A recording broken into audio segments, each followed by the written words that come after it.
వారు ఎందుకు ఓడిపోయారు అంటే కేవలం చంద్రబాబు నాయుడు చెప్పిన మాయ మాటలకి ఇక్కడ ఉన్న పథకాలకు. ఇప్పుడు జగన్మోహన్ రెడ్డి 15,000 ఇస్తుండు పిల్లగాడికి, ఈవీ 18,000 మాత్రమే ఇస్తుండు.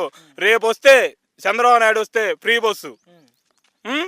ఇప్పుడు ఏం చెప్పారు వీళ్ళు ఇల్లమ్మటెళ్ళి, అమ్మా మిమ్మాయి ఎక్కడుంది, మిమ్మాయిని ఏ ఊరిచ్చు, పిరంగపురం ఇచ్చినవా, నీ ఆధార్ కార్డు తీసుకో, ముప్పాలబో, మాకు ముప్పాలలో బస్సు, ముప్పాలబో బస్సు ఎక్కు, నీ ఆధార్ కార్డు చూపించు, నర్సరావుపేటలో దించుతారు, నర్సరావుపేటలో మళ్ళీ బస్సు ఎక్కు, పిరంగపురంలో దించుతారు, నీకు రూపాయి ఛార్జీ లేదమ్మా.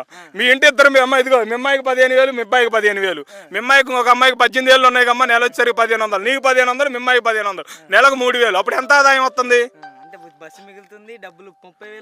30,000 వస్తుంది. ఇవి ఎంత మిగులుతుంది?